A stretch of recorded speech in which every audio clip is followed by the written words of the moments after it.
Today we are discussing The Chosen, Season 1, Episode 5, directed by Dallas Jenkins. This is Nathan.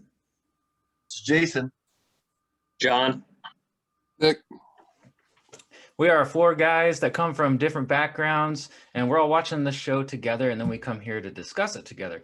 So you'll see a variety of different views. Some of us are religious, some of us are coming from a non-religious background. So not too many places that you can go to get a discussion about something like this. So I think this is a really fun podcast to be a part of. And so thank you guys for joining me. Let's see, top of this episode, we had another comment from a YouTube user, Britta, and she's got some really good thoughts. She said she likes the way that we think in talking about the last scene of the previous episode, episode 4, that scene where Simon is like on the beach saying like, "Get away from me, Jesus, I'm a sinner." She said that it was a game changer for her to start thinking about sin as a state of being imperfect instead of like a bunch of bad stuff that you do or bad behavior or something like that. So that's a cool, different perspective. She also said, I made a boo-boo. So I said something about Simon the Zealot, and Simon, who becomes Peter, like one of the main characters, it's not the same guy as Simon the Zealot. And I probably should have known that, but I'm like, well, thank you for correcting me, first of all. But I'm like, come on, guys, like, why do you guys all have to have the same names? It's so confusing. So I am curious. Yeah. If Simon the Zealot is like this rebellious anarchist, I am curious to see when he'll be introduced to the show.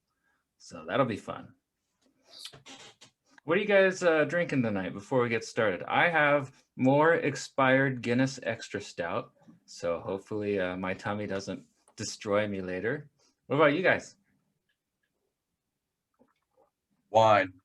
Being that this series is about wine, I figured I'd go ahead and Oh man, with the theme. Kansas Thematically wine perfect. from I can't think of the name of it. It's one south of Wichita. Wheat State wine. Oh, okay.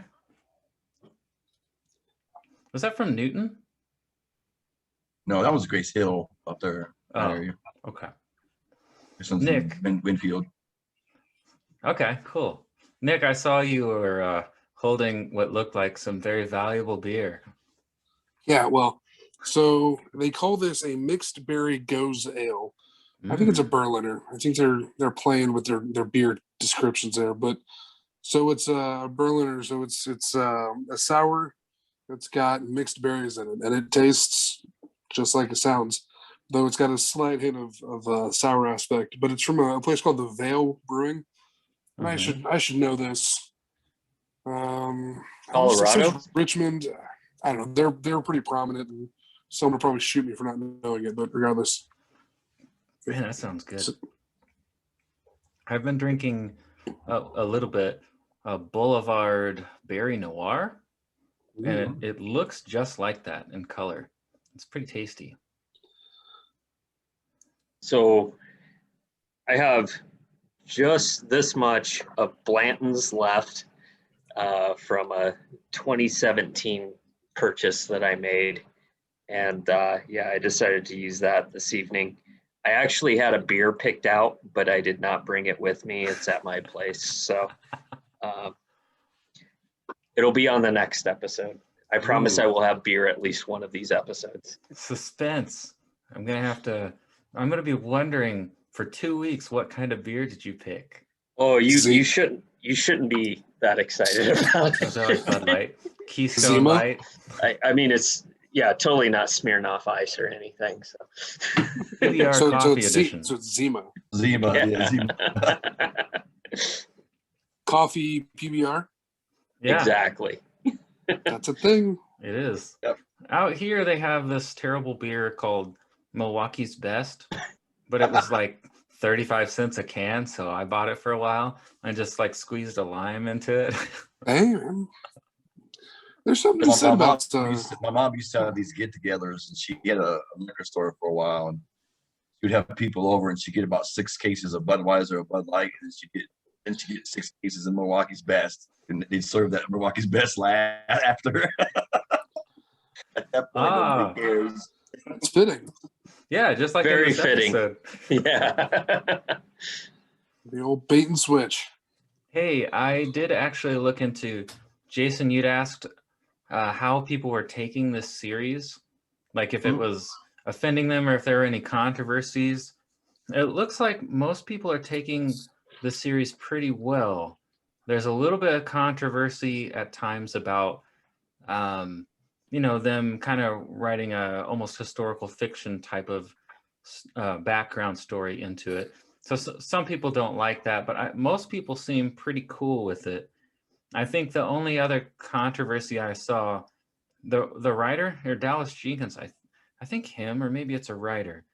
Yeah, I thought it was Dallas Jenkins, is the son of one of the Left Behind writers, and I know that series was a little bit controversial. Also, like, I guess the Catholic bishops in Illinois declared the Left Behind series anti-Catholic at one point, but so far so good with The Chosen. Nobody's getting too upset yet, so that's interesting. So, you guys find anything? Realistically, some of these things, I mean, we're having these conversations and stuff. I mean, you don't know what they said. I mean, nobody knows what went on. So I mean, it is what it is, I guess. I mean, the day I learned, and I hate admitting this, but the day I learned that the Bible is a collection of narratives and stories written by other people, not by God himself or Jesus. It's like, all right, okay, well, this just took a whole other different turn for me. Here I was all these years worried about translations and things like that, only to find out now we're also relying on some of these guys' memories or letters that they wrote to other people that got turned into one of the Gospels. Or, I mean, there's all sorts of different origins for these books, right? Or the books of the Bible.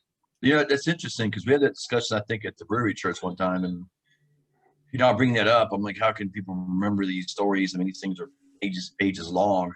I mean, I probably couldn't tell you tomorrow what we talked about today, word for word. Some of the most religious people say, well, God did have a hand in it because he helped them. He guided in some way. And so, and I always think the Bible, the different views on that. Some look at it as, it says what it says, it's fact. This happened. Or some look at it as parables, like these are the stories, there's a message there. There's a lot of debate. I mean, Nathan probably knows about when it comes to the way it's looked at. I learned a new, well, I don't know if it's a new view, but among the Bible scholars, I learned a view that I'd never heard before, because the two views I know are, some people believe it's more like mythology and there's value to the stories, but it's not true. Other people believe that it's like inspired by God and people wrote it down. So you've got all these different writers, but the story should fit together fairly well. There's a third view that I heard on the Naked Bible podcast by Michael Heiser. This guy is, I discovered him like 6 months ago while I was looking up stuff that the rabbi at Brewery Church talked about, just trying to dig up some more historical background. That guy on Naked Bible podcast is a really good scholar, but he doesn't necessarily believe the way the divinely inspired theory is described is almost, to some people, sounds like magic, or like God dictated it to them. He has a little bit different of a take. He thinks God kind of prepared people for years by, sort of inspiring them to dig into the Jewish background and mentality and be very well learned in the culture and very well learned in Jewish tradition and stuff. So it's more of like they were being prepared on a scholarly level to write something, not so much like they heard God say this and they wrote it down. Now, I'm not saying, God didn't, they say the Holy Spirit like inspired people to write these things, right? Well, I'm not saying that didn't happen, but he takes more of an academic approach to how it was written and still believes it's true. So I had not actually heard that theory before, and I thought that was interesting. So now I know 3 different, theories on it. So. Well, It's and go ahead. Go ahead. No, go. I was just gonna say, for an experiment, just by yourself, think about something that happened, say 5-10 years ago. Write it down. Write down what you thought. All of the details and the facts. 1, see how long it is, and 2, reach out to someone else. So, like, if I can remember a story about Purdy that we were involved with 10 years ago, I write it down. He writes it down. Let's compare it, right? But the point is, there are some important things that I say important, major things that I can remember. I feel like I remember a lot of details, but I don't know about hundreds of pages worth. So anyway, go ahead, Purdy. Sorry. No, all good. I was just going to say, I don't want to deviate too far from the episode. I think this kind of leads into a discussion that I think we were all interested in terms of the Council of Nicaea and how the books of the Bible were selected in many ways. But one thing that I find interesting is how you have multiple accounts of similar or the same stories throughout the New Testament. And I think that's there for a purpose in some regards. And Nathan, I know you and I have had a lengthy one-on-one about this in terms of those first person eyewitness accounts. But no different than us today seeing an event. We can have different accounts of that same event, but the general theme maintains its consistency. But again, I would love to dive into this deeper once we get through this series. So yeah, let's put it on our possible follow-up discussion topics, because I got to be honest. I mean, that whole divinely inspired, that's my background, but there's some mystery to me about how that would work, and what Michael Heiser said appeals to me too. So I think that'd be a worthy discussion. So we should put that on the future discussions list. Sounds good. Okay. You guys want to dive into the plot here on this episode? Let's do it. it. This is from IMDb again. Nicodemus interrogates John the Baptizer while Jesus and his students make their way to a wedding celebration in Cana. During the ceremony, Jesus' mother, Mary, makes a special request. Basically, she wants more wine. All right, well, that was a pretty vague plot summary. There's a lot more minutia. Let's dive into it. All right, opening scene. Mary is searching for Jesus. This doesn't seem to have a whole lot to do with the rest of the story. Maybe I'm wrong and you can tell me. But what is interesting about this is Jesus is at the temple, apparently teaching the other rabbis, and his parents don't know where he is for like 3 days. Am I right? Like, I didn't know that it was that long. You got terrified parents. So we have had someone at Brewery Church say that they believe Jesus actually sinned. And I said, oh, well, where do you see that? Or why do you think that? And they cited this incident. They said, well, look what he did to his parents. He was at the temple and didn't tell him where he is. So that's interesting. What do you guys think about this opening scene? And did Jesus do something wrong here, or what is this? There's two things on this opening scene. I think this series kind of covers the sin part, because she said, I thought you were with your father. And then he says, I was. He's not talking about Joseph in this case. And he's talking about, God. And so then did he really sin if he's with his father? I mean, he said he was going to be with his father. So, I mean, I guess it's up to interpretation. Also, one thing I thought was interesting was it starts off, it says 8 AD. And she's talking to the vendor looking for Jesus, and she said he's a boy about 12 years old. So I thought the whole idea of the calendar starts at 0 is when Jesus was born. So what's the 4-year discrepancy? Wow. Yeah, That's a good observation. there is a discrepancy. I thought Jesus was born like late, like 2 or 3 AD. I'm gonna have to look that up, but it doesn't line up perfectly, and I don't really know why. I think it's because they're not exactly sure what year Jesus was born and crucified. They have like a 2-year range or something. Mm. That's my vague understanding of that. I completely agree with Jason that in terms of key takeaways, that's kind of what I picked up on. The only other thing that I had to add to that was the way his parents were portrayed. And this is the only time so far that Joseph has come into the picture, which, frankly, I have to give that guy a lot of props. Oh, yeah. You know, in terms of this miraculous birth, the wife that you're married to suddenly is pregnant and it's not yours, and he kind of has to accept that. And, you know, he's gone a long ways. And I don't think he necessarily gets a ton of credit. And I definitely appreciate his perspective on things. But just in general, in terms of like a parent being worried about your child. I mean, you're in a major metropolitan area. Your kid's been missing for 3 days. You're frantically looking. I think that was a big takeaway. And that's a realistic point that could even be a lot of people could connect with current day. So, Yeah. Yeah. Jesus was part of the original Maury Povich. You are not the father. Yeah. Gotta love it, Joseph.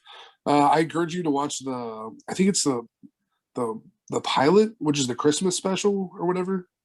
They show Joseph in there, but I like when his mother's getting on to him, like, you're supposed to stay with your dad, and Joseph's kind of like angling his head back towards the temple, and he did it multiple times. It was kind of funny. I did not catch that.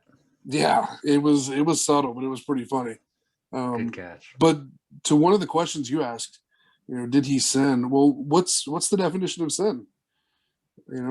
Is it just disobeying or breaking a rule? Well, okay, then sure. But he was with his father. He thought he was with his father in the temple teaching, right? That's a gray area. I don't know if that's one of the points I'd hang my hat on to say Jesus sinned. I'm sure there were other things that were closer, but Whole honor our mother and their father stuff there. And if you also notice, he did call him Joseph the father also. He said Abba, which is Greek father. And so he didn't make that reference. And so I was like, oh, it's interesting to use that word. It's like, and that turns out they were kind of interchanging father and land. Interesting. Yeah, it didn't bother me too much. I mean, this could be a simple miscommunication situation. Not to open a can of worms, but the rabbi at Brewery Church, he said in the original language, there's 2 types of sin. So I know nothing about that. So I will have to look into that. I've been curious. Anything else on that scene before we move on to John the Baptizer? I was thinking, man, these guys waited 3 days to start looking for Jesus. Yeah, like after like an hour or so, like, where's my kids at? Like, I don't think I could wait 3 days. I kind of took it as they'd been looking for him for 3 days, and just now found him on the 3rd. Yeah. But yeah, they were looking. They were having their own party. Yeah, exactly. Yeah. I hope it wasn't a scenario where it was like, oh yeah, 3rd day, we should probably look for our kid. The first we 2 need days. to go home. Goodness, time away from the kids. And why was his face dirty? Was it just me? It looked like his face was dirty. I said, if he just got back from having a class, why is his face dirty? I don't know. I didn't pick up on that. No. Well, in the next scene, I believe we see the debate between John the Baptist and Nicodemus. Now I'm seeing them bringing back that theme in this show, that there's a disconnect between what Jesus taught, or what was intended to be in the Bible, like teaching wise, and how people are carrying it out. So John the Baptist starts bringing up this disconnect between what Jesus is teaching and what Scripture teaches, and what the Pharisees are doing to carry that out. There's this whole disconnect. I think they're bringing this up every single episode, so it seems like a theme. And I still think the exact same problem exists today, which is something we've been talking about, but it really comes to a head in this scene. What did you think of this encounter in the prison? We need a special on just John the Baptizer. I need to know more about this guy. He is awesome. Yep. He's just crazy. It looks like he could be on the Flintstones. Yeah. He says multiple times, what is it? Is it Jewish law can't judge you, or what is it he says? Yeah, I can't educate you with.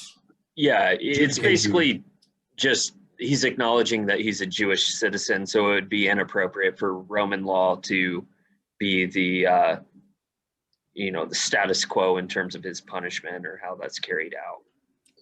I like that they open their discussion with that premise, and then at the ending, John the Baptizer kind of turns it around back on him and is like, Jewish law, remember? Mm-hmm. It's like, okay, touche. So I kind of look at it that way. I kind of give John as like two legal systems. They're kind of like state legal system and federal. In that case, here, the Jewish federal system, and John the Baptist didn't baptize her. He didn't break a Roman law.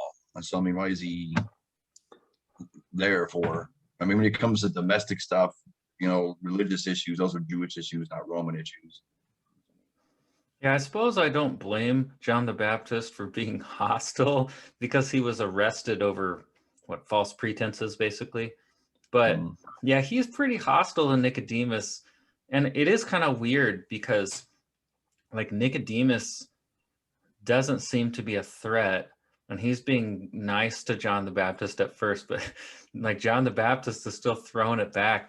I sort of get the sense that historically this guy was a little bit of a rebel, because he was always talking smack about the Pharisees and calling them snakes and stuff. Jesus will also call them snakes way later. So interesting. If you notice the themes there, we talked about the prosperity gospel. I mean, John makes a reference of he does not like them, the whole group of them. He says, "You guys, what do you say? Spend enough in a day to three." To he said, I don't like your frock, which is his outer garments. Yeah. Yeah, he said the vestments could feed 3 children from Nazareth for a month. Yeah, something like that. So he's just talking again. It's an attack on the church again about which is the theme we hear today. Wealth and what they're spending. Yes. Not really the people. Actually, I just heard about an Instagram account. I can't remember what it's called, but it keeps track of expensive designer shoes worn by megachurch pastors. And it's $1,000 shoes that they're wearing. And all they do is they show these pastors' shoes. Like Tammy Faye Baker. Who's that? You know who Tammy Faye Baker is?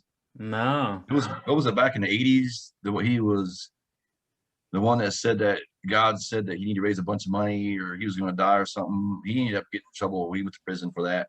But then when he raided their home, she had thousands of pairs of shoes in her closet. I mean, she had a closet that was big as a bedroom just for shoes. And so they were the original prosperity gospel people. When you look at it, they're way before Joel Osteen or any of those. Well, on the other hand, I know a couple pastors who they've been driving beaters for years. And one of them told me he really wanted a Cadillac when he was younger, and he maybe even a used one or something. He was afraid to buy one because he was afraid of the criticism he would get from people about the vehicle he was driving. So that's interesting. So there's like two ends of the spectrum right there. That's actually a good argument for another discussion. Should the ministers be driving Corvettes? I'm not saying at least the same type of car, or at least have the same type of house as the people in your church. I mean, if people in your church are driving Cadillacs, and should you also be able to drive a Cadillac? I mean, if nobody in your church has anybody's driving beat up cars, then that could be kind of an argument there. We can quickly fall off the deep end on that topic, especially with me. My very first day that I went to the church that we currently go to, which is admittedly a mega church, Northview. It's massive, but it's a good place. They were talking about their message, and I told Liz, my wife, I said, going to this, I said, if they preach the entire time about giving money or whatever, I said, I'm going to lose my mind. Like, I understand the tithing, but they better not mention it. Man, their whole sermon was like, you got to give more now than you've ever given before. We're trying to go above and beyond. And I was like, are you kidding me? This is the first one. And man, this church was on the news they paid off like hundreds of thousands of dollars of people's medical bills and things like that. And that's good. But then I see our pastor driving a Corvette. Oh, that joke I made? I was like, it was true? Yeah. And they're people. I get it. Pastors are people. This is their job. This is their hobby. Not hobby. This is their occupation. So if they make money doing it and they can make a living and they're comfortable, power to them. But it needs to be right. It needs to be because you're from a successful church that's a successful business entity that does not get taxed. I think this really leads back to optics in a lot of ways. And again, I don't disagree with anyone. I necessarily don't want to see, these mega churches, pastors there making millions of dollars a year. I also think they have a right to be supported in a lot of ways. And again, if my dream car is a Corvette, and I'm a car guy and I'm super passionate about that, I don't necessarily have an issue with those material items as long as it's not made to be the focus of what's presented or a direct result of, I need a raise because I need a Corvette or I need a Cadillac or a Bentley. But, I mean, again, they're people. They can save, they can be frugal, and maybe that's something that they've saved up for 10 years to get. I don't know. I think in a lot of examples, we can, and rightfully so, give criticism and skepticism to the intents of those purchases. And I just think it goes back to optics. In this scene in particular, one of the things that, again, getting back to the whole Jewish law and Roman law, Nicodemus is kind of trying to present himself to John in a fashion that's like, hey, you should be thanking me. We don't want to set precedent for the Romans to come in here to overstep their bounds, because once we do this with you, it can be done to other people. So I'm giving you an opportunity. And it was almost like Nicodemus was presenting himself in that light of, you should be thanking me. I'm not necessarily your adversary, so stop coming at me so adversarial. Show me more respect. And John just didn't care, to be frank. That was the main impression I got from both of them during that scene. Nicodemus I takes kind of his agree hat with. off. I kind of agree with John a little bit. I think he did come in here that way, more in an official capacity. But I think Nicodemus he's kind of desperate at this point. He doesn't know how this demon got cast out. And so his thought is, I'm going to come in his official capacity. after they have this back and forth, and he more or less tells John, I'm not here in official capacity, just a dude trying to figure out, what the hell happened. He even takes up that. And then, John gets a little more relaxed. He says, but no one else knows you're here. He's like, no. And he's like, oh, this guy's really seeking answers then. This guy's not. How desperate do you have to be at this point to go to John? I mean, he's just looking anywhere he can to find.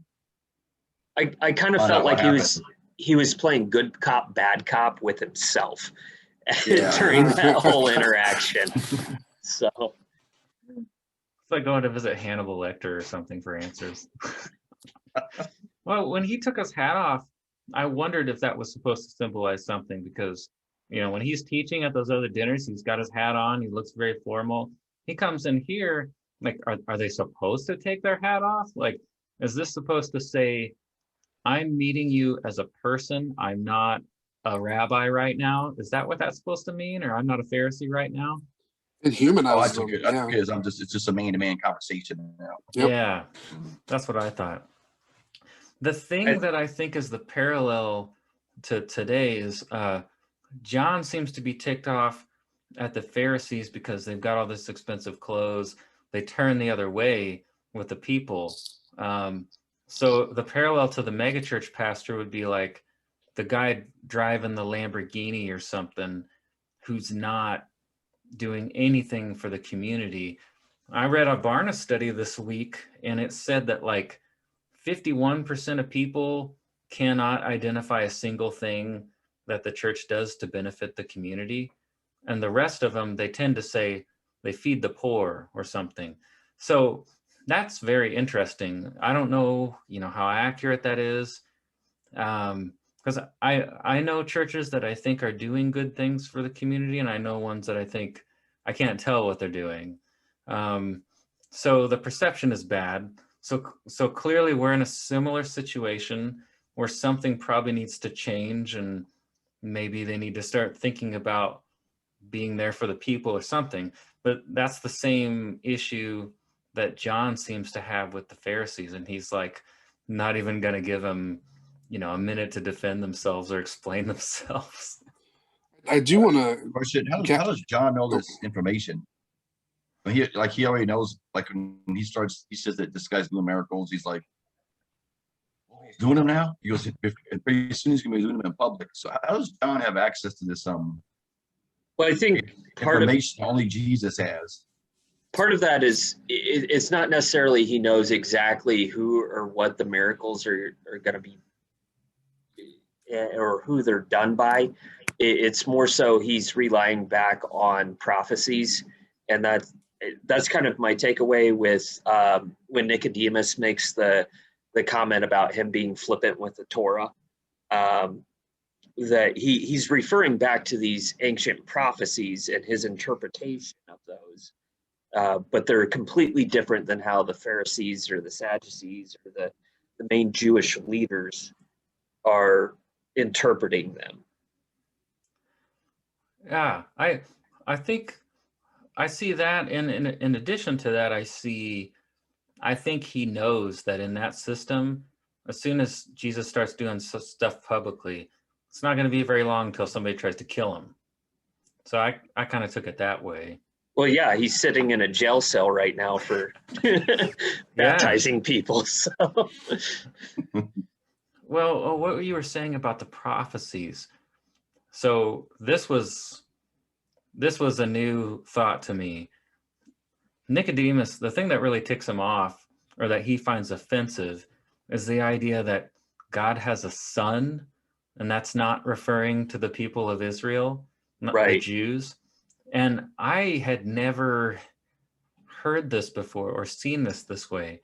Like, I thought, okay, the Jews who are still waiting for a Messiah today, if they are, we're waiting for God's son, I think one of the prophecies says something along those lines, but did they not really think that this person was actually going to be God's son? Is that not how they saw these prophecies? I guess this is another thing about Jewish lore that I don't know. I think it's a rabbit hole we could go down. We're all definitely pretty stumped. deep. But yeah, I mean, the one thing about prophecies is that they're somewhat open to interpretation. It's not necessarily a cut and dry roadmap from point A to point B, but there's definitely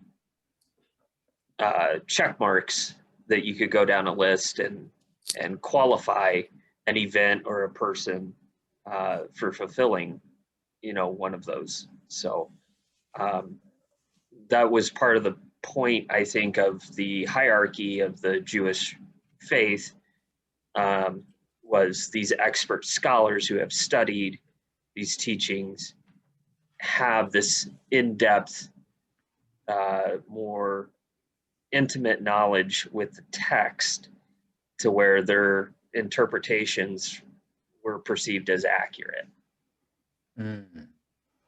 So they have Just notice- street cred. Ukraine. You guys notice Yes. the words they used? When he's talking there to Nicodemus, he says, he said, God only has one son of Israel. And if Yeah. you notice, I keep thinking of, was John 3:16, where God gave his only son? I'm thinking it's interesting they use that exact wording at that time there. I was like, word for word. I was like, that can't be a coincidence. It had to be written into the show that way. That interpretation would mean that only the Jews would be saved, correct? So John the Baptist is suggesting, the door is open for others too, and is that what's offensive here? I mean, he's really offended. Mm. Well, he's also dedicated his entire life up until this point to this cause Yeah. and, following and pursuing this. So, I mean, it would be like somebody coming in on you while you're visiting them in a jail cell and telling you that, hey, everything you've dedicated your life to, no, it doesn't matter. Yeah, it's pulling the rug out from under your worldview. Like, you got to have an identity crisis at that point. For sure. But doesn't Nicodemus already have some conflicts? So he's already having some questions. I mean, that's been established already.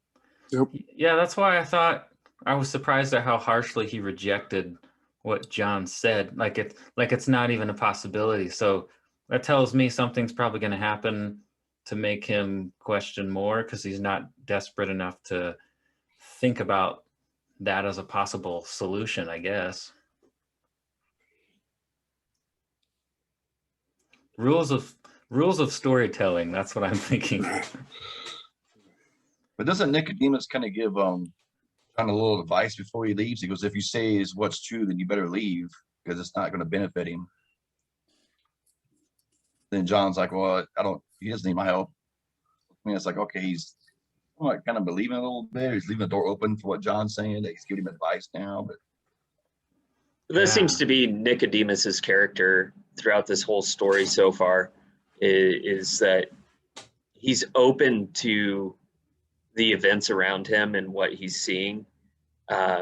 He's still grounded in terms of his belief in the Torah and his interpretation of Scripture, but at the same time, he's inquisitive enough to know that he doesn't know everything, but he also doesn't want to make that public knowledge. I don't know. He'd be in trouble if they found out he was questioning. Oh, for sure. Yeah. He'd probably be killed. I think it's funny. I don't know. I always wonder why people get so offended at some of those ideas or questions, and they gotta label people a heretic and kill them, because I wonder, like, can't God defend himself? You just want to shut them down before they spread their lies. I mean, that's the ultimate aspect, right? Yeah, but if you hide under the flag that you're protecting God and all of that, but what's the actuality? You're shutting down someone who's talking against you under the flag that I am protecting God's name. No, man, you're shutting up the people that don't believe in what you do. That's what that heretic or blasphemer label is.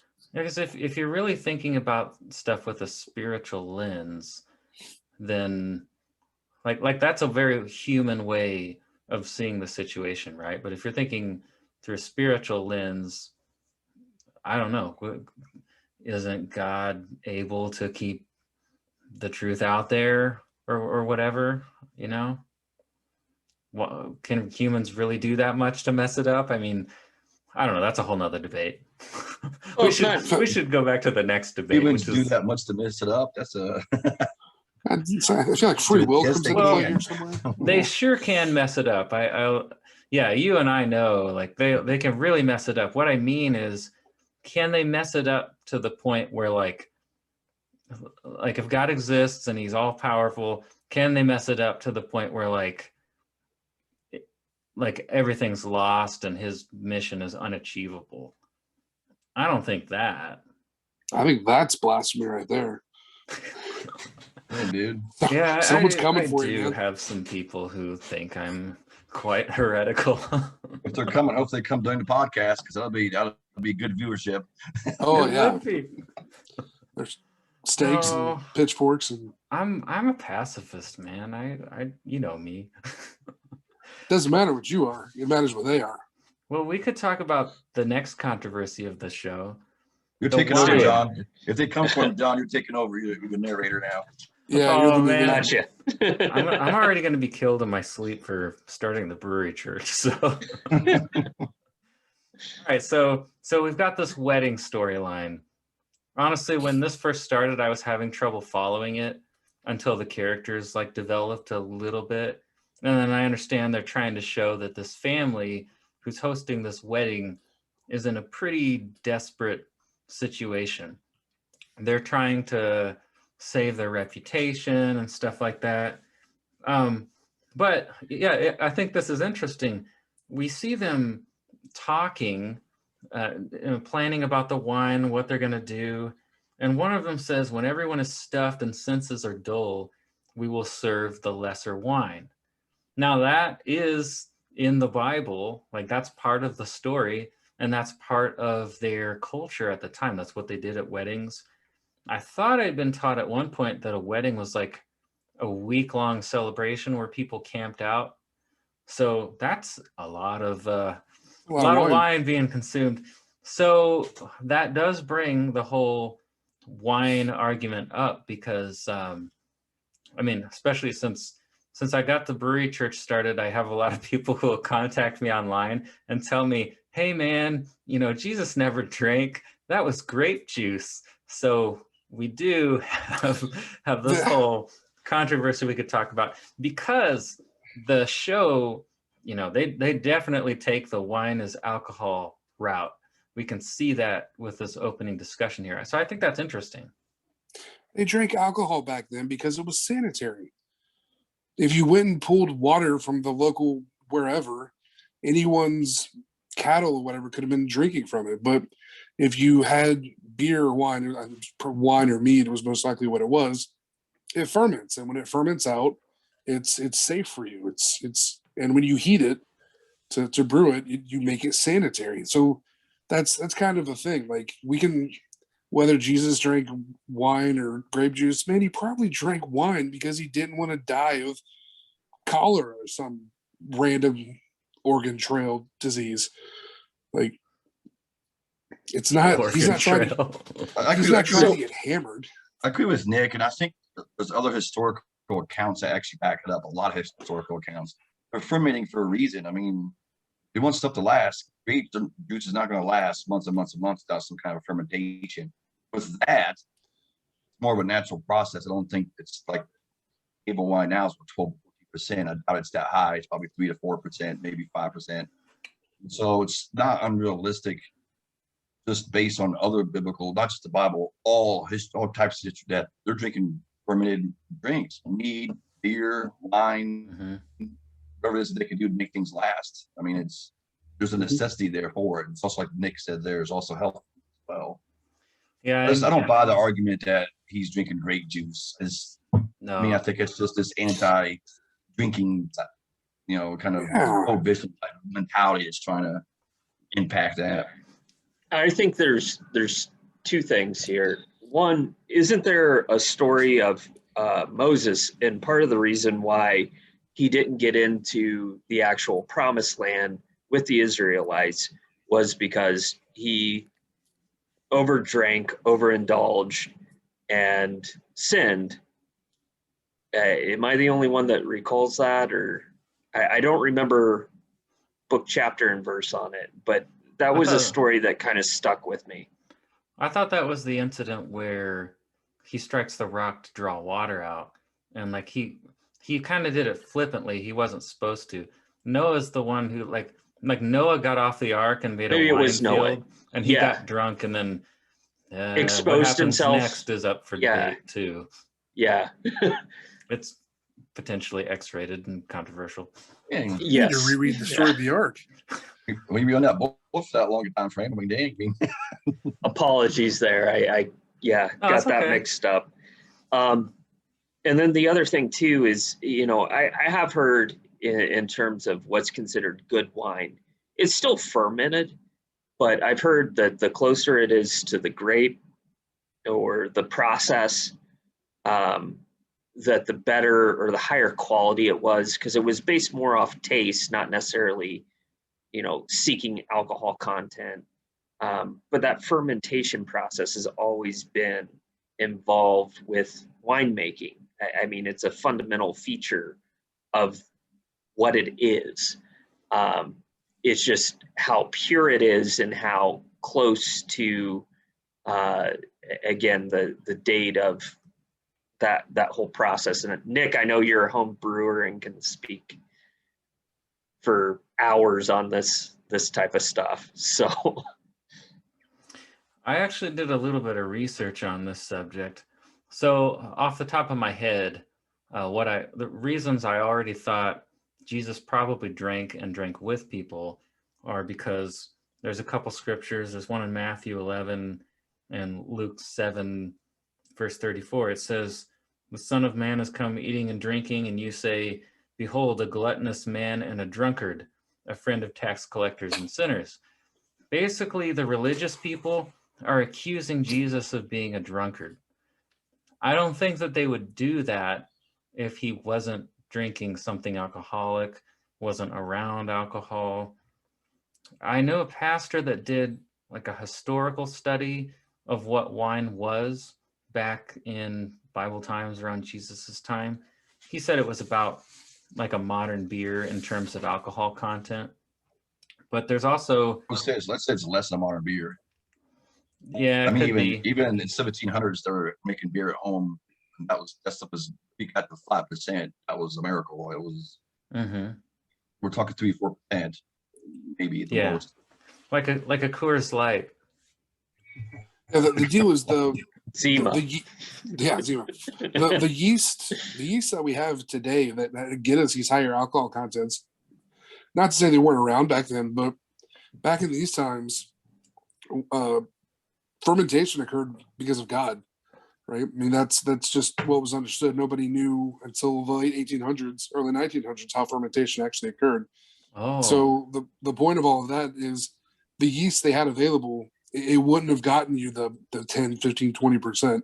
You literally mix it all together, you set it outside, and there's just wild fermentation. So whatever natural. So right there, natural fermentation. Yeah, and there's not a whole lot of natural bacteria that can just live in a high alcohol content. And that's ultimately how fermentation works. So I think when you look at this here, I mean, it's just kind of hit the elephant in the room. I mean, the way I look at the scripture talks about drunkenness is bad. If you look at modern day Christianity, which is, to my mind, wrong 150%, they think that drinking is bad. So it becomes kind of where you look at most scholars that study, it's like, no, it doesn't say alcohol, it says drunkenness. And if you look at the references you've made there, Nathan, where they're actually talking about, they're not addressing alcohol as a whole, they're addressing people getting drunk, drinking too much. I would say you had to drink a lot of alcohol at that low of the ABV at that time. I mean, get drunk, I think that's a lot of wine. Part of the reason I brought this up, kind of what you mentioned, is the disconnect between what the story actually says and how people see the story. The disconnect between Jesus probably drank wine. Like the word used in the original language is oinos, it means fermented wine. So I Googled that, and there's still some sources that are like saying, no, this wasn't alcoholic, but it's like religious newspapers. The scholars think this meant alcoholic wine. It's non-scholars who seem to be pushing back. So I find that interesting. I mean, it's not like that's an essential thing, but there's like a rejection of things in the scripture that by people who are following it that are fairly clear, you know, and I don't know where that rejection comes from, but I think that's kind of what you're seeing being portrayed with some of the Pharisees. At least that's my take. That comes in the turn of the century there. We had this whole Enlightenment period where it just kind of change. I always think it's interesting because you look at people, the Christians that are actually opposed to drinking, they always say we're Judeo-Christian values and all this. Okay, but you know, the Jewish population drinks. Most of them do. I mean, they don't have a problem with it. You look at them as God's people. Oh, wow. And I think about how well they know the text too. That's telling. That's interesting. Mm-hmm. There's also a lot of medicinal value to alcohol in and of itself, even if we're talking about low ABV. You know, and I'm sure it's been around for a very, very long time. They knew about those benefits, both health and medicinally, that came from these substances. But just like with anything, if you take it in excess, that's when there's issues. And again, I have no problem kind of going down that rabbit hole of, you know, something in excess. Sure, gluttony, you know, or an addiction. It's something to avoid. But when it's done in moderation and in balance, it's actually beneficial. Mm-hmm. Even donuts, man. Too many donuts. Everything in moderation. One interesting detail I caught was it. I think it was Thomas was describing what's in the wine that he made, right? And I don't know if you guys will listen to all of that, but at one point he said honey. Oh, and I wanted to be like, if you fermented it with honey, bro, Chacho, it's now mead. Boom. what is mead? Honey. Ferments with honey. Yep. Honey, yeah. Oh, Was it? interesting. I think it was Things Rama. like that in there. If there's actually yeast in there, I mean, they verify that. Yeah. Yeast likes that, the sweet stuff, sugar. That's going to boost the alcohol up a little bit. Yep. Things like that. It's like, oh, we calling it a little honey wine. Oh, Perfect you made for a wedding. mead. I'm just kind of curious what that wine tastes like. I'm sitting here thinking, well, first of all, we got to this. We talked about the wedding. I knew what was going to happen. I knew Jesus was going to make the wine. And so I'm like, dude, just make the damn wine. Let's go. Let's make the wine. And so then when they were talking about, I'm like, I wonder if that really tastes that good. I was like, I wonder what that tastes like. And so I was just kind of curious. And I got a feeling it probably doesn't not taste that good compared to modern day wine. But Well, I mean, I if see. you're used to drinking like Everclear and then you get a Zima, you're going to think, wow, this Zima's fantastic. That's true. That's true. It kind of makes me think of someone took the original beer recipe there that they had, you know, one of the first things they found of any man writing was the recipe for beer. Someone tried to remake it exactly like it was, and it tastes like it was horrible. It probably was. I'm sure we're not used to it. They didn't have hops. Yeah. Yeah, the original beer recipe would have just been grain and water and yeast. I mean, it tastes like Milwaukee's best.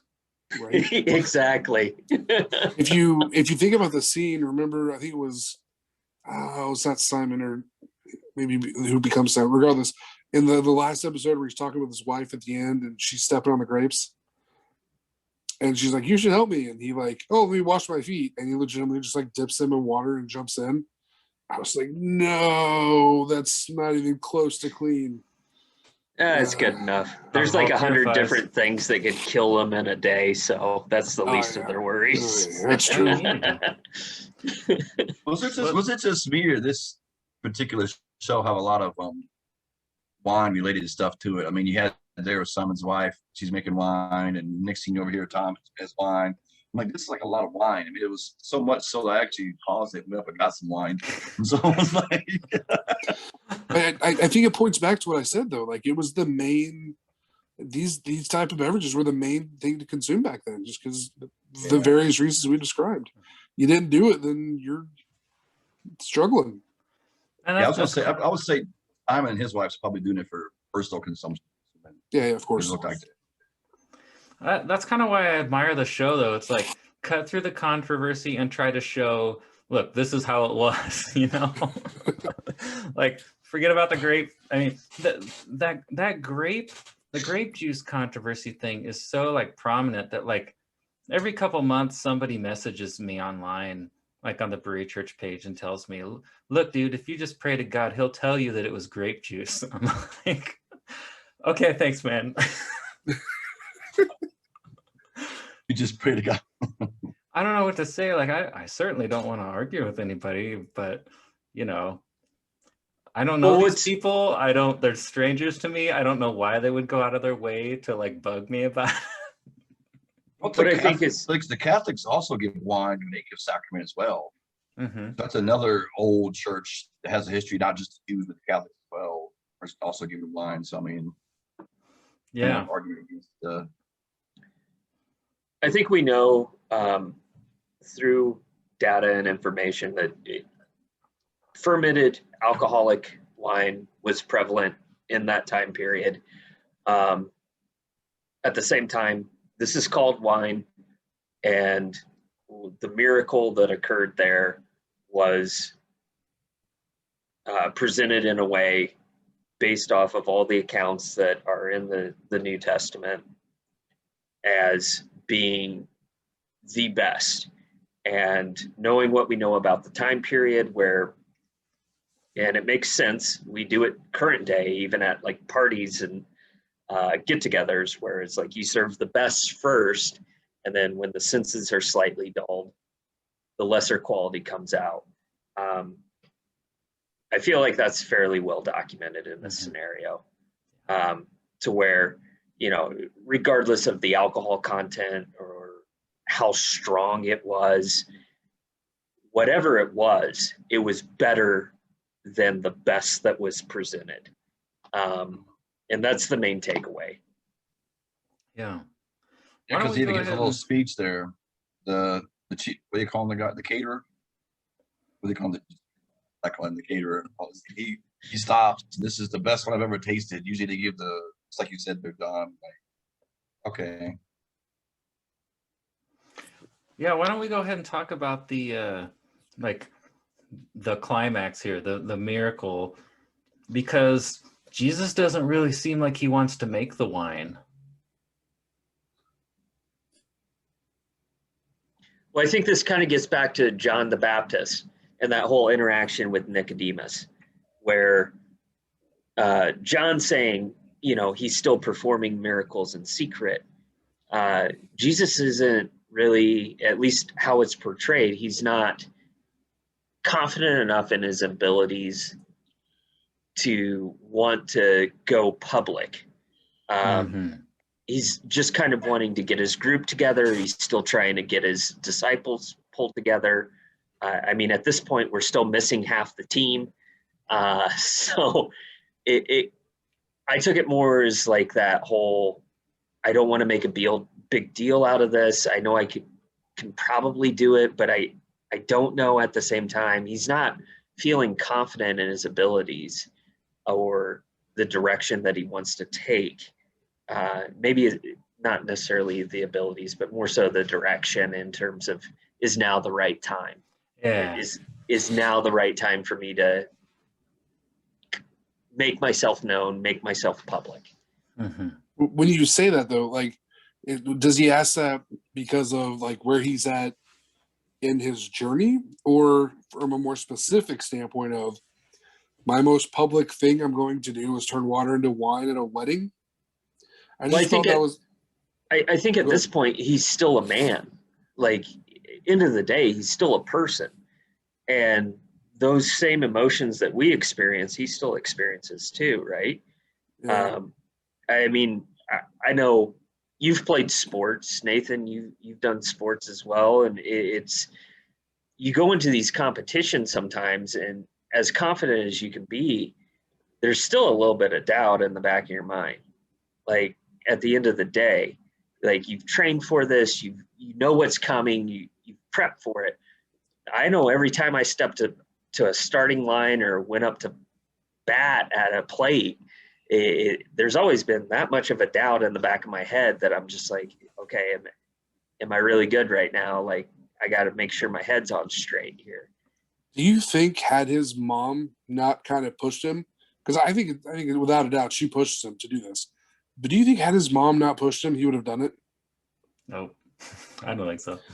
I just think this is such like a Thanks, Mom. maybe I don't know if this is the right word, but this is such a vain first big public thing, and I don't know why I can't stop hanging my hat on that. But it's like, dude, this is a party where one family is trying to keep up with the Joneses because their child is marrying a rich family, and they don't want to be frowned upon. And I know status in society and all that's important, but like this is going to be the first documented public thing that Jesus does is he helps this what I would term probably middle of the road family get nice wine so that way this high end upper class family doesn't look down upon them. That just I don't know. It seems a little vain to me. I kind of took a little bit different view on that. I don't think that Jesus necessarily was not confident. I think that he was not ready. I mean, he was still just met Thomas. He hasn't got his whole group together yet. I still think there's some things he needs to do with him, get them taught, get them where they need to be. He's still kind of getting to that point. When he starts doing public miracles, then it's going to put more attention on him. And so I don't think he's ready to have that attention on him yet. Even when he does the wine, is it really that public? I mean, what he did with the fish was actually more public than this. I mean, he kicks everybody out. He's like, leave. And then when nobody still knows that he made the wine. I just think that this family got this. I mean, so it still wasn't public at that time frame. I just don't think he's. It's a good point. Ready. I just don't think he's quite ready yet at that time frame. I agree with. Yeah, I agree with you, Jason. Absolutely. And again, when it comes to confidence, I didn't mean to mislabel that in terms of how I was presenting that. It just, like you said, he's not ready to make this a public event, and he doesn't. He still does it behind a closed door. He sends everybody else out, and then, the people come back in, and then all of a sudden, like, oh, hey, all these barrels that were filled with water are now wine. So I completely agree with you on that. I think he is feeling, John, I think on the subject of doubt, I think he is feeling doubt about the timing. If you pair this with the analogy that they're about to bring up between, masonry and like maybe what a blacksmith would do, and you pair that with what John the Baptist said, I think he knows that when he goes public, the heat's going to be on. Like people are going to try to kill him. People are going to be after him. So he sees this moment like stonework. It's a moment that you cannot erase it. Once you get on this ride, it's not going to stop. And so I think that's kind of what it's about. Now, what I thought was interesting was the way that they started the analogy, because I can't remember who was talking. One of the disciples was talking and sharing this analogy. It might have been the one I keep calling Adam Sandler. I'm not sure, or Andrew. But he talks about, if you want to reshape a horseshoe, you just put it back in the fire and then you hammer away. So yeah, well, I thought that was supposed to symbolize the turning water into wine, because the idea, if God is the creator and the laws of physics were either created by him or exist as a result of him, if he can reshape whatever he's made, so he can reshape water into wine.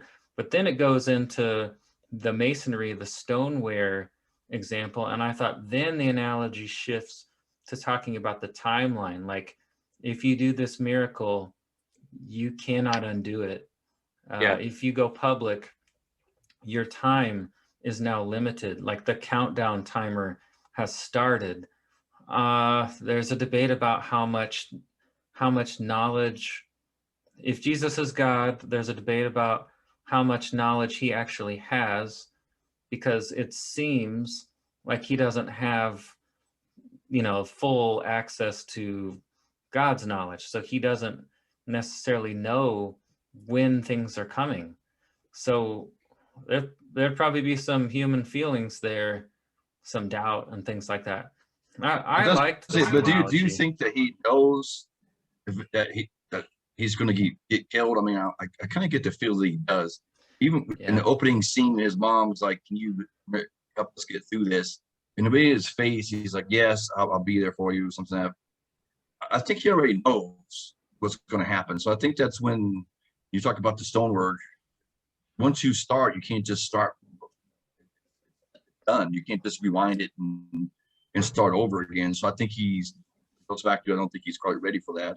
Also, another point I noticed with the series is they're doing a really good job at humanizing Jesus. And so then if you ever watch like a movie, you get into the character, then the character gets killed, and you're like, oh, you have some emotion. So here he's talking with people. I mean, he's at the wedding like a regular guy, just drinking wine, dancing, having a good time. I think sometimes we as society, particularly religious people, don't look at it as see Jesus as just this religious person. He's not really a man. And here I think they're doing a good job. I got a feeling they're doing that for a reason, to make us to the point where bad stuff happens, that there is emotion on our behalf. Yeah, and that was intended, because I read an article I skimmed today, and I don't know if it was the guy playing Jesus who said this or Dallas Jenkins, but one of them said they have a hard time connecting with Jesus when they see other Christian movies and stuff. And so like they intentionally, like that's the reason they made the show. They intentionally wanted to make bring in some human emotion to him.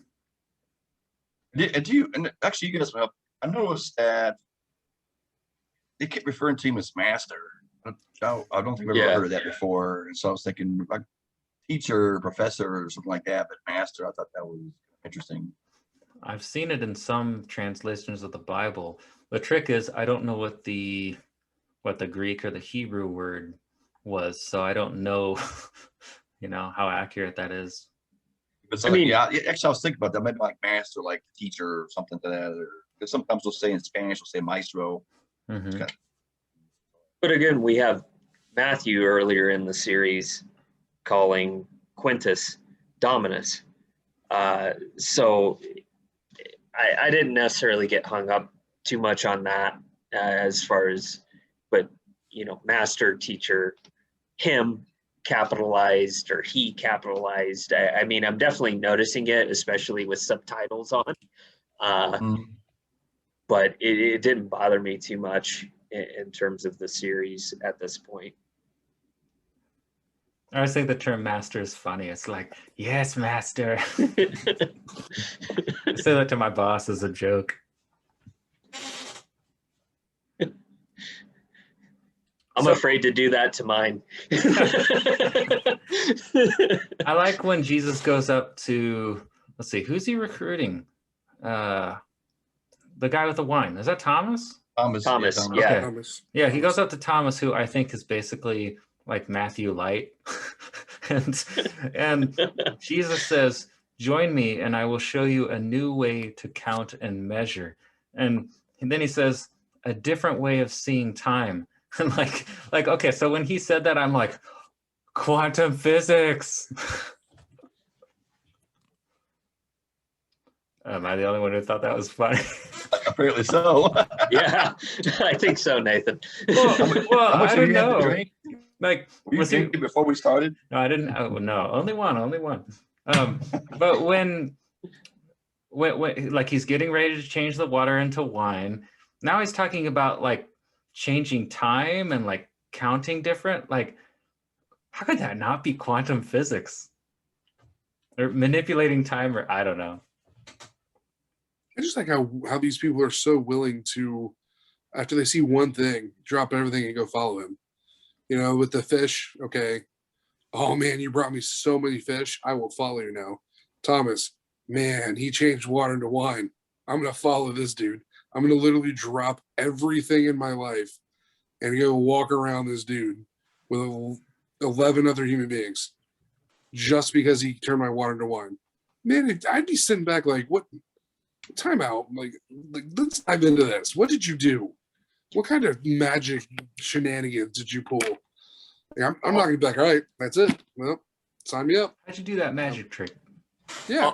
All I'm gonna say is that people have done a lot more for a lot less. So especially in those days, like, yeah, I think it would be pretty awe-inspiring to see this guy who's not a fisherman be like, hey, throw your nets out one more time, see what happens. And you do it, and then you got 2 boats full of fish that pays off all your debts. Or, you know, he closes a door on you, even though you don't see it actually happen. Like, we've got multiple barrels full of wine at this point. I don't know. Have you seen the Family Guy? I think it's Family Guy portrayal of Jesus.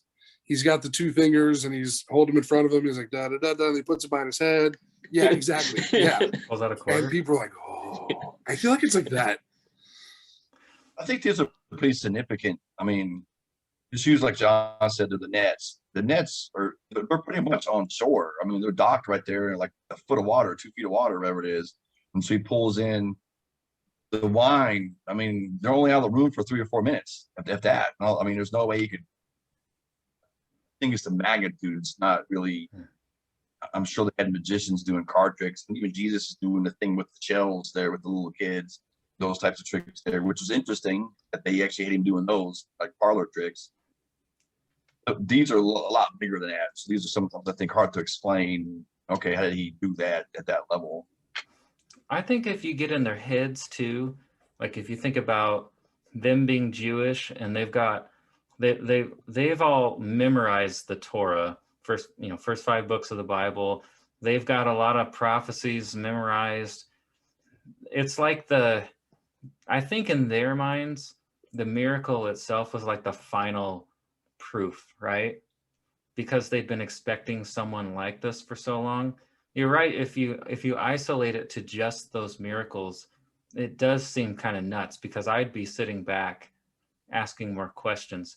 So I think their upbringing and their expectations of someone like this is probably almost more weighty than the miracle itself, because they were prepared for those moments, I think.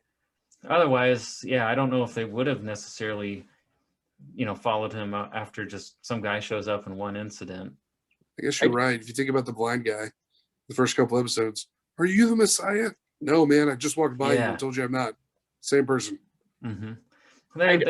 Yeah, go ahead, John.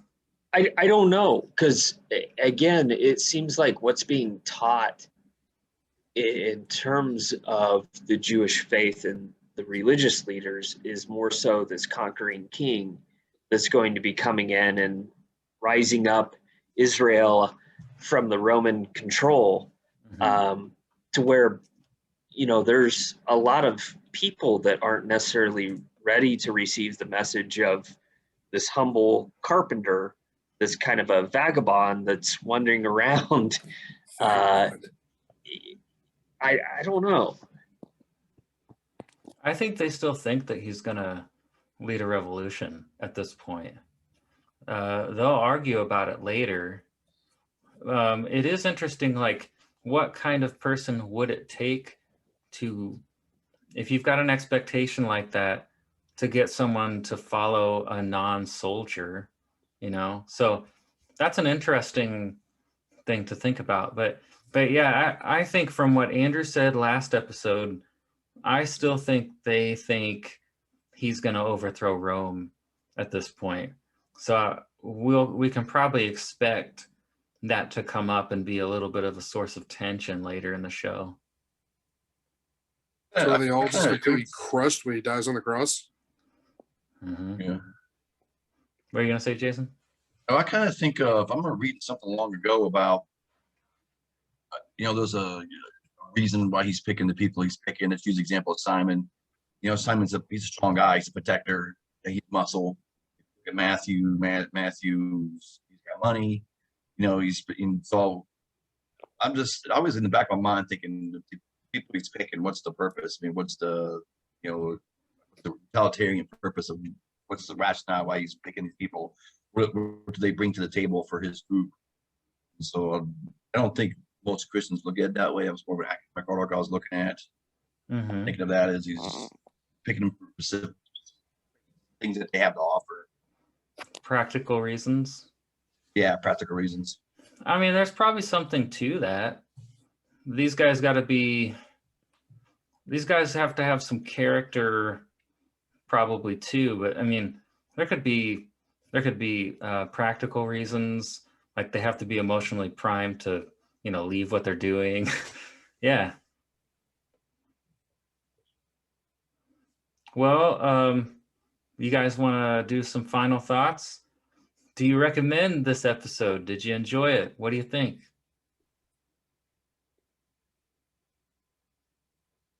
Yeah, I like this episode. I mean, I'm gonna buck the system here because I know your guys' favorite episode is the dude in the field with the kids, but this one's definitely above that one for me. You're starting to see some things come to fruition. You've got Jesus with the beginning of his posse of disciples there, and starting to learn more of the players in the game, and starting to see more of the more well-known stories from the Bible coming to light. It's water and wine. So I like this episode. I like where this is headed. It's pretty interesting for sure. Cool. I would agree. I did enjoy it. I felt like it was very relatable, and again, kind of just taking it at face value and not necessarily going microscopic on scripture versus what's portrayed. It was enjoyable to watch, and I think the message that it's portraying is valuable. So I think with this one, I know it's the last couple of episodes. I think we first one or two we talked about, they just threw a lot of information at you at one time.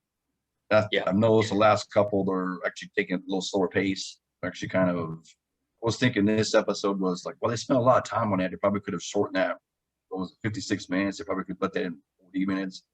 But I think they really kind of took their time trying to get that message in, trying to humanize Jesus, trying to get the point. I thought so. they still throw a lot of names at you. Oh, yeah. But, I agree with you, Jason. So This easily could have been like a 10-minute show. Like, oh yeah. I like this show. I liked this episode. It took me like 20 minutes to really get into it, though. Like I said, there's a lot of background information about the wedding ceremony. That was a little bit harder to relate to, but once they get to the wedding, I mean, you see the disciples talking to each other, building a little bit of camaraderie. I thought that was really interesting. They're starting to contrast Jesus as being different than other religious leaders, because usually a student has to choose the rabbi, like the best student got to choose the rabbi. Well, he chose them, and they wouldn't even qualify to study under a regular rabbi. So yeah, Jesus is just kind of, like you said earlier, bucking the system here. He's just kind of turning it upside down. I liked his debate with Thomas. Like I'm always for like the whole exploring questions and doubts thing. He tells him, I do not rebuke you for asking questions. It's good to ask questions, but his things he's asking are like straight up doubt, and he doesn't have any problem with that. So I really like the portrayal of Jesus. It's like very open to people. It's very friendly. Which is counter to modern day Christianity now. They don't Yeah. it is what it is. Don't question it. Yeah, but I think it's true to scripture because like he'll deal with doubt with John the Baptist, because John later will ask, like, was Jesus the Messiah, or do we need to wait for somebody else? And he doesn't seem fazed by it.